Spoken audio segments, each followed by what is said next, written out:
Cuma untuk yang kali ini ada keistimewaan Mas Fahri, yaitu satu, bahwa kepanitiaan itu sesuai dengan peraturan Senat sendiri nomor 1 tahun 2025 itu tidak boleh terdiri atau berasal dari anggota Senat. Itu semua harus berasal dari unsur yang non Senat.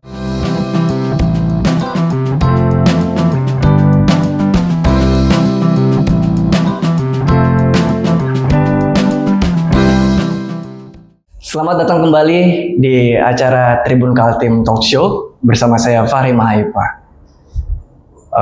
Belakangan ini publik sedikit tertarik perhatiannya kepada kontestasi dan suksesi pemilihan rektor Unmul tahun 2026. Kemudian yang menjadi pertanyaan publik hari ini adalah terkait tentang independensi, integritas dari penyelenggaraan Pilrek itu sendiri. Nah, dan untuk membahasnya secara objektif dan lebih mendalam, hari ini Tribun Kaltim kedatangan tamu yang sangat spesial dan istimewa sekali, yaitu Prof.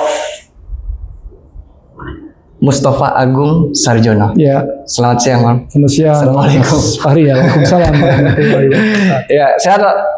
Alhamdulillah, sehat-sehatnya orang tua. Sepertinya lagi sibuk sekali nih, Pak ya. Ini proses penyaringan ini, Pak ya. Ya, dapat kepercayaan untuk menyelenggarakan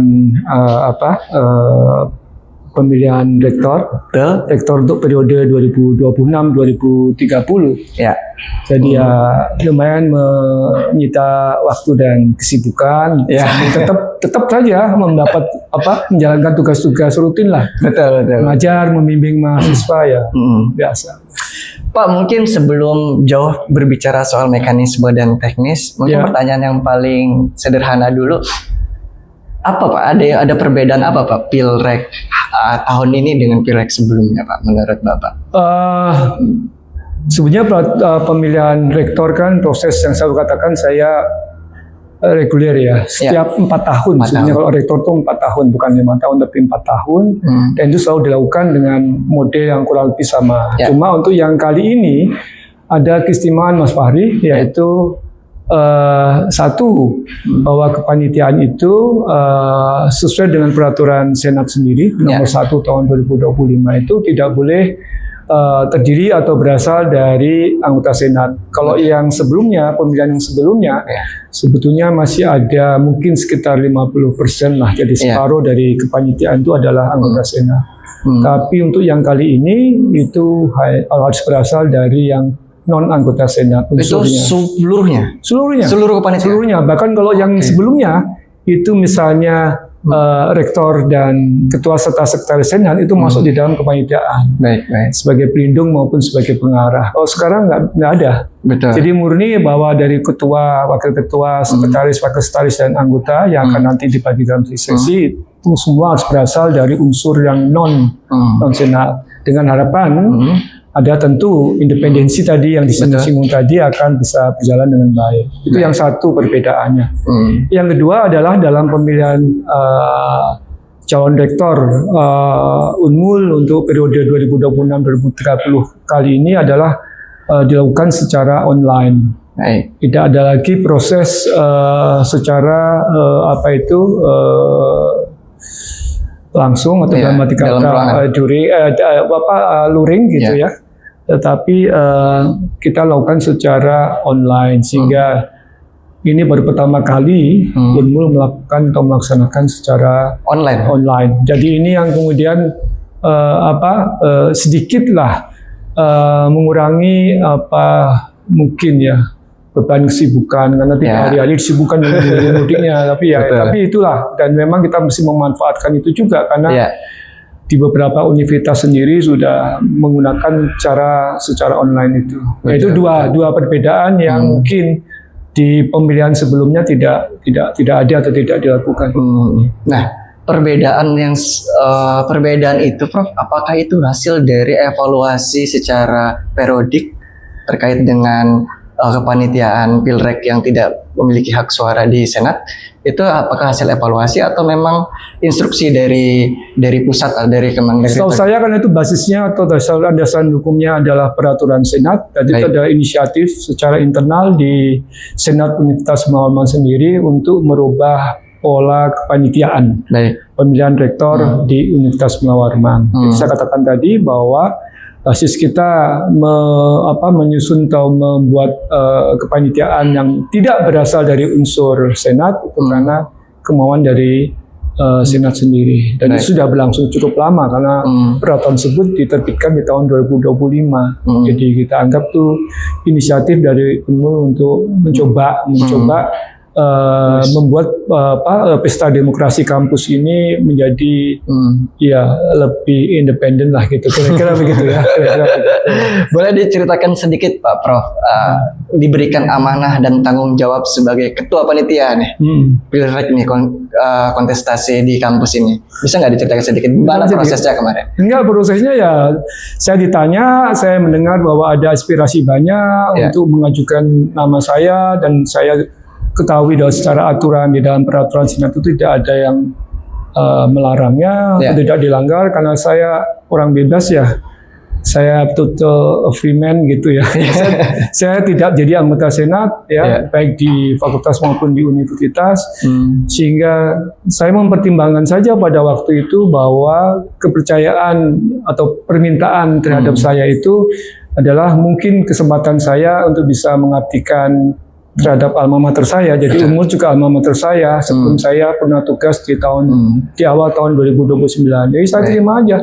Toh akan prosesnya akan melalui satu pemilihan ya. Jadi sekali lagi yang namanya ketua panitia ini tidak ditunjuk atau mendaftar. Jadi sekali lagi saya tidak pernah mendaftar untuk menjadi ketua. Tapi ada aspirasi yang memunculkan nama saya ditanya, saya mengatakan ya silakan aja lah. Ya, jadi itu aja. Dan ternyata hasilnya melalui suatu proses katakanlah demokratis, kalau saya mengatakan begitu, nama saya muncul sebagai yang terbanyak gitu. Ya, karena ini merupakan sebagai tugas ya secara prinsip, karena ini juga merupakan institusi yang saya cintai, karena saya besar tumbuh lahir besar juga ada di ini ya, saya coba laksanakan sebaik-baik saya bisa gitu ya. Itu saja sih yang prinsip saya. Tidak ada kepentingan lain toh. Ya, kalau saya punya kepentingan kan sejak dulu saya berusaha untuk menjadi anggota Senat. So, prinsip saya adalah saya mendapatkan tugas amanah, maka saya coba untuk laksanakan secara baik. Itu aja Mas Fadli. Ya, aturan inisiatif itu kan seyogyanya untuk menjaga independensi kepanitiaan itu sendiri kan. Dan itu saya pikir termasuk baik lah langkah itu. Nah, tetapi kita bergeser berbicara soal 35% suara dari kementerian dan kemudian Senat yang 65%. Bagaimana itu mekanismenya, Prof? Supaya publik juga tahu kemudian bagaimana gambaran besarnya itu untuk pemilihan nanti. Ya, itu kita mulai dulu 65% suara Senat dan 35% suara menteri itu baru akan digunakan nanti di saat pemilihan. Jadi nanti di saat penyaringan yang insya Allah kalau sesuai jadwal, kalau tidak salah sekira tanggal 10-11, saya katakanlah tanggal 11 itu, atau tanggal 10 atau 11 itu tidak akan ada suara menteri, hanya suara Senat saja. Karena memang di dalam proses penyaringan nanti, itu kan persyaratan penjaringan itu harus ada 4 bakal calon. Ya. Dari 4 tadi akan dipilih 3 sebagai calon rektor. Jadi suara berapapun yang diperoleh masing-masing dari suara Senat yang tadi 100% tadi, maka yang 3 besar dia akan masuk ke proses pemilihan. Dan proses pemilihan itu kalau di UNMUL untuk tahun ini insya Allah akan dilaksanakan sesuai jadwal pada bulan Juli. Nah di situ barulah suara yang 35% dari menteri itu akan hadir. Ya itu yang yang seringkali sekarang diberitakan ya, ada intervensi dan cawe-cawe, tarik kepentingan.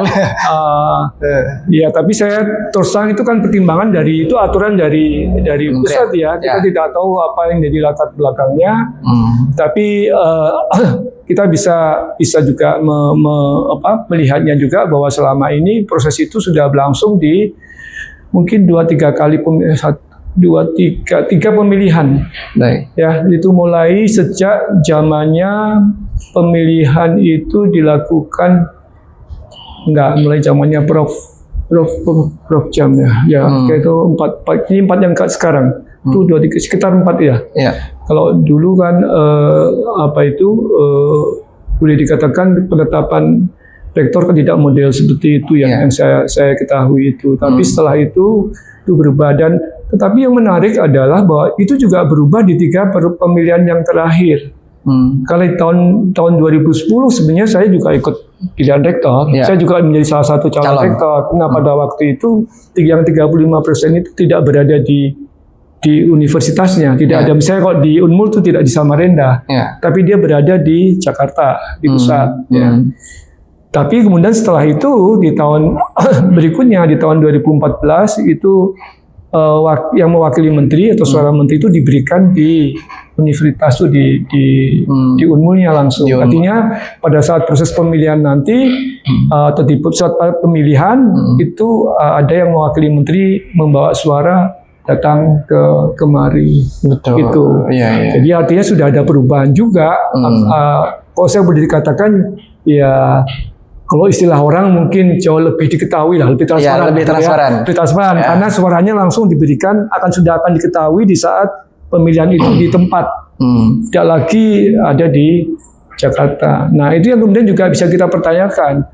Apakah itu juga boleh dikatakan sebagai cawe-cawe? Tentu subjektif juga. Ada yang mengatakan ya, ada yang mengatakan tidak. Ya, tapi bayangan saya adalah itu jauh lebih baik daripada suara itu tidak kita ketahui tapi berada di Jakarta. Mendingan di sini kan langsung akan ketahui. Ya, jadi itu yang seingat saya sejak tahun 2014 itu mulai suara itu tidak lagi, yang suara menteri tidak lagi diberikan di Jakarta tapi sudah langsung di tempat. Jadi sehingga orang sudah bisa berhitung sejak di sinilah gitu ya. Kira-kira siapa? Kalau ada sesuatu yang sangat luar biasa mungkin ya kita luar biasa itu boleh dikatakan ya ada hambatan apa kita nggak tahu. Tapi sejauh ini belum pernah terjadi suatu pengalaman di Unmul bahwa seseorang yang memiliki suara terbanyak di tempat ya, kalah di Senat gitu. Dia bisa kalah sama yang lebih sedikit. Jarang banget itu. Bukan jarang, nggak pernah. Saya rasanya nggak pernah sih. Setahu saya sejak tahun 78 ada di Unmul, saya belum pernah merasakan ada suara yang kalah di Senat bisa menang di Jakarta. Jadi artinya selama ini belum ada pengalaman kekhawatiran tersebut. Ya itu sah-sah aja, wajar saja. Tapi pengalaman di Unmul tidak pernah terjadi seperti itu. Berarti bisa dibilang nggak relevan nggak sih aturan itu? Maksudnya gimana? Ya 6535 kalaupun tidak pernah ada case atau studi case atau jurisprudensi di mana. Ya, tapi kan ada kejadian bisa aja terjadi. Yang khususnya ini misalnya ini. Ya agak sulit tuh kalau ada boleh hampir merata suaranya lah gitu. Iya. Kan situ kan kalau secara aritmatik sederhana ya, hitung-hitungan sederhana kan kalau dia kurang lebih sama kan ini menjadi berperan gitu loh. Iya betul. Kalau suaranya udah sangat jomplang begini ya boleh dikatakan rasanya nggak akan mungkin juga untuk bisa mempengaruhi banyak. Betul. Jadi sebetulnya sekarang yang dibutuhkan adalah ya kalau setiap calon atau balon berusaha mendapatkan suara terbanyak-banyaknya dari teman-temannya yang ada di Senat. Sebetulnya kuncinya ada di situ. Jadi kekhawatiran tadi boleh-boleh saja, tapi kita mesti realistis juga bahwa hanya dengan suara perbedaan yang besar atau signifikan itu yang memungkinkan ada peran dari yang suara 35. Jadi sebetulnya di situ aja kuncinya. Iya. Prof, pengaruh nggak sih Prof universitas yang Unmul kan terbesar lah di Kalimantan Timur. Kemudian ada IKN dan lain sebagainya. Ini pengaruh nggak dengan situasi suksesi saat ini? Eh, iya tidak. Ya dalam arti kata bahwa orientasi yang memimpin Universitas Mula Warman atau UNMU tentu diharapkan yang mampu untuk ini kan sekarang kompetisi juga. Keinginan dari banyak universitas di Indonesia itu untuk misalnya memiliki banyak ruang kesempatan mengembangkan diri melalui IKN gitu ya. Jadi sekarang kan banyak sekali dari tempat-tempat lain untuk datang. Jadi tentu harapannya adalah harus memiliki seorang pimpinan yang memiliki visioner juga dan sebagainya mampu untuk mengimbangi atau ikut di dalam kompetisi ini. Tidaknya adalah tentu yang paling tidak duluan adalah kita sendiri belum bisa juga memastikan secara pasti bahwa ya tentu ya dalam arti kata undang-undangnya memang sudah ada, ya. Tapi artinya bahwa kedepannya gimana sih keputusan itu belum jelas. Yang kedua adalah bahwa sebetulnya kita nggak perlu khawatir juga, dipastikanlah kalau ibu kota itu ada di sini dan UNMU merupakan universitas yang tertua dan boleh dikatakan negeri yang pertama di Kaltim.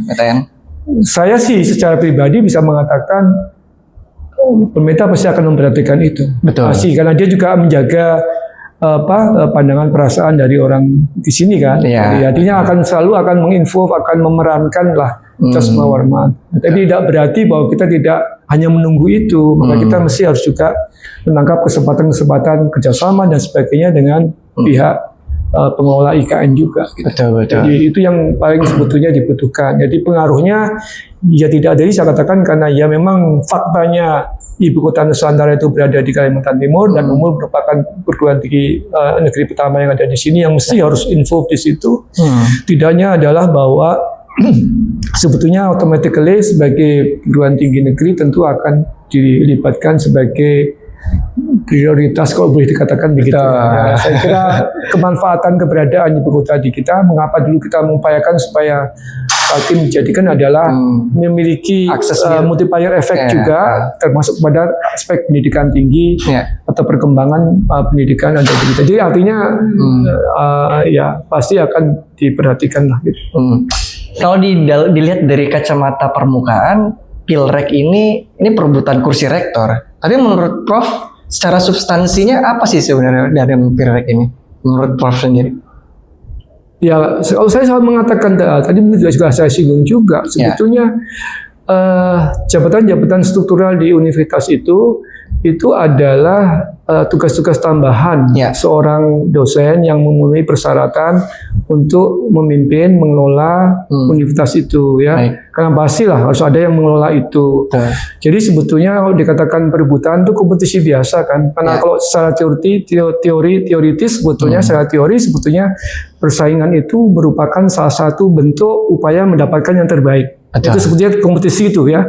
Walaupun juga itu tujuan dari itu. Jadi memang sebagai posisi yang merupakan termasuk dalam status yang harus dicapai, achieve status, maka dia memang harus dikonteskan, harus ada diperebutkan gitu loh. Tapi sebetulnya berbeda bahwa jabatan itu adalah jabatan sebagai tugas tambahan, toh pada akhirnya setelah nggak jadi rektor ya akan jadi dosen biasa. Kita bisa lihat dari rektor-rektor terdahulu setelah tidak jadi rektor ya jadi dosen biasa lagi. Jadi artinya nggak perlu terlalu kalau bagi saya tidak perlu nanti bawa pikir tuh jabatan yang seperti jabatan struktural di pemerintahan di mana di perusahaan Ya, tapi bagi saya ketambahan saja. Bahkan kalau jadi pimpinan yang saya pernah alami karena saya juga pernah menduduki lumayan lah ya gitu ya.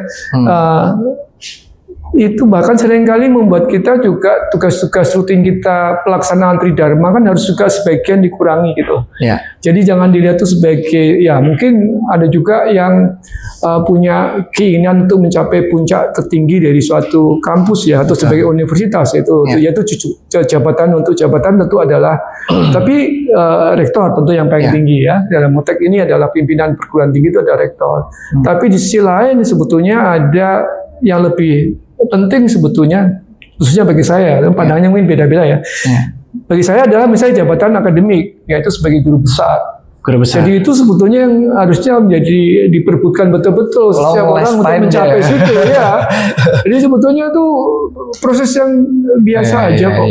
Jadi proses yang biasa. Tapi tentu semakin banyak orang yang tertarik untuk mencoba mengikuti katakanlah pemilihan ataupun kontestasi ini tentu akan menjadi lebih menarik karena semakin banyak calon, tentu saja kita punya kesempatan dan untuk memilih yang terbaik ya, gitu ya, betul, gitu ya. betul. Kalau terbatas kan gitu. Makanya dibatasi tadi mungkin bahwa penjaringan harus minimal 4 dapatnya, baru dari 4 itu akan dipilih 3 untuk proses dari melalui penyaringan akan dipilih 3 untuk pemilihan. Update terkini sudah memenuhi 4. Alhamdulillah sejauh ini yang membuat mungkin akan ditetapkan adalah 5. Ada 5 orang. Dari 5 orang itu mudah-mudahan akan memenuhi. Ya kalau berharap kan boleh saja ya. Kita berharap bahwa 5-5-nya bisa lolos di Senat kan. Jadi akan mungkin lebih ramai. Jadi memang lumayan banyak. Yang berarti antusiasme dan lain sebagainya itu banyak aja. Kalau saya boleh mengatakan ya artinya setiap orang mendaftarkan diri itu artinya kan dia ingin mencoba juga untuk ikut kontestasi ini, dalam arti kata ikut mendapat kesempatan untuk menjadi rektor. Betul. Saya kira menarik juga ya. Oke, Pak Prof. Mungkin gini, pertanyaan selanjutnya indikator. Ya. Indikator menurut Pak Prof, Pilrek ini berjalan dengan penuh martabat, kemudian dengan lancar, baik dan lain sebagainya. Idealnya itu menurut Prof bagaimana? Aduh, idealnya. Yang jelas ya lancar dan aman ya berjalan. Hal-hal yang kira-kira menjadi perbedaan pandangan, saya berharap sebagai masyarakat akademik juga bisa diselesaikan dengan baik. Ini kan bukan suatu proses ya kalau dikatakan politis juga namanya memilih jabatan tertinggi di satu universitas yang kemudian nantinya akan berkaitan dengan interaksi dengan pihak-pihak lainnya ya saya kira. Tetapi dalam arti kata ini sebetulnya sudah bisa kita hitung lah anggota Senat itu berapa sih sekarang 94 ya 94. Berarti kan kecil lah gitu ya 94 katakanlah kalau dia mewakili unit kerja khususnya fakultas dan pasca itu kan totalnya dosen justru mewakili dosen ya karena memang unsurnya unsur dari tenaga pendidikan bukan tenaga kependidikan maka kurang lebih 1.500 dari total jumlah sivitas akademika kita di Unmul saat ini itu sekitar 37-38 ribu. Ya, jadi sebetulnya nggak besar. Jadi artinya kalau kita mau jujur, sebetulnya track record seseorang yang mendaftarkan diri itu kan sudah dibaca oleh semuanya, gitu loh. Artinya bahwa udah tahu lah, sama-sama tahu lah. Kita sudah tahu siapa, apa dulu pernah jadi apa, bagaimana dan sebagainya. Terlepas kemungkinan bahwa mereka bisa menampilkan suatu program kerja atau visi misi yang menarik itu kan, tapi yang di belakang ini kan sudah bisa dipelajari oleh semua orang. Jadi artinya tidak perlu lah kalau kita katakan bagaimana ini dia juga berjalan dengan lancar sesuai aturan, tidak ada kecurangan dan sebagainya. Dan yang harus juga berjalan secara rasional juga, jangan emosional juga. Kalau emosional kadang-kadang irasional juga gitu. Makanya memperdebatkan sesuatu yang sebetulnya tidak perlu dalam arti kata berlebihan ya sebetulnya sih nggak diperlukan. Tapi sekali lagi ini adalah proses demokrasi. Setiap orang tuh memiliki pemikiran, punya pandangan yang kita mesti harus hargai juga. Tapi jangan sampai ini membuat masalah karena sayang juga dengan usia umur yang sudah sekitar 44 tahun itu, maka akan sangat sayang kalau kemudian tuh hanya gara-gara pesta demokrasi yang memang rutin berjalan 4 tahun itu atau karena keinginan hanya untuk sensasi saja lalu membuat proses ini menjadi justru masalah gitu. Kita berusaha untuk tidak terjadi hal-hal seperti itu. Ya karena banyak orang juga yang menilai bahwasanya ini bukan hanya semata-mata pertarungan akademik, tapi juga pertarungan politik begitu. Kalaupun dianggap ditepis misalnya ini kandidat politisnya kayaknya terlalu naif gitu ya. Terlalu naif. Saya katakan tadi bahwa universitas itu nggak bisa soliter juga. Ketika bahwa dia mesti berhubungan dengan ya instansi pemerintah, instansi swasta, bahkan masyarakat dan sebagainya. Yang itu tentu kadang-kadang membutuhkan suatu kemampuan dia baik tidak hanya manajerial tapi juga kemampuan untuk berdiplomasi, ya politik juga penting. Betul. Apalagi bahwa pemilihan ini pada akhirnya nanti juga siapa yang memutuskan? Yang memutuskan juga pemerintah di Jakarta kan. Betul. SK-nya pun kalau mungkin kalau saya SK Presiden juga akan turun dari situ ya. Jadi kemudian dilantik oleh Menteri. Jadi ya memang nggak bisa dilepaskan sama sekali. Jadi benar saja kalau katakan kalau tidak mengatakan itu bukan proses atau suatu peristiwa politik. Ya naif juga. Naif juga. Ya, naif juga. Mungkin terakhir Pak Prof. Ya. Mungkin ada yang ingin disampaikan kepada para calon-calon rektor yang berkontestasi pada ini, kemudian mengedukasi juga kepada publik juga bahwasanya sejauh mana perjalanan suksesi dan penyelenggaraan Pilrek ini berlangsung. Silakan Pak Prof. Ya, saya kira sebagai masyarakat akademik ya, maka saya katakan tadi utamakan proses-proses yang betul-betul demokratis, proses-proses yang betul berdasarkan keilmiahan, sehingga tidak perlu ada katakanlah hal yang sebetulnya justru merusak daripada kampus sebagai dunia akademik hanya gara-gara perebutan. Sekali lagi bahwa rektor itu adalah tugas tambahan saja. Dan oleh karena saya juga berharap kepada para calon yang nantinya akan maju di dalam pemilihan ini, tentu saja harus utamakan yang lebih penting adalah program-program yang betul-betul mampu meyakinkan tidak hanya pemilih, tapi seluruh sivitas akademika, termasuk juga tenaga kependidikan dan mahasiswa, bahwa apa yang dia rencanakan untuk 4 tahun ke depan itu akan bisa membawa ilmu betul-betul menuju ke kebaikan. Ya, saya kira itu yang penting. Bagi saya tidak ada keuntungannya untuk menjatuhkan, apalagi kalau itu tidak didasarkan pada data atau fakta yang memang bisa dipercaya gitu ya. Ini dunia akademik kan nggak bisa cuma asal ngomong dan sebagainya. Harus betul-betul ada bukti fakta yang memang menunjukkan. Saya kira yang paling penting adalah program kerja yang ditampilkan, visi misi yang akan disampaikan itu betul-betul bisa meyakinkan ya sivitas akademika, sivitas pengalaman untuk bisa mempercayai bahwa dialah yang terbaik dari yang ada. Siap. Ya, saya kira itu yang penting. Baik. Ya. Terima kasih Pak Prof. Agung kesempatannya pada hari ini ya, teman-teman Tribuners. Itu tadi talkshow kita bersama Pak Prof. Agung.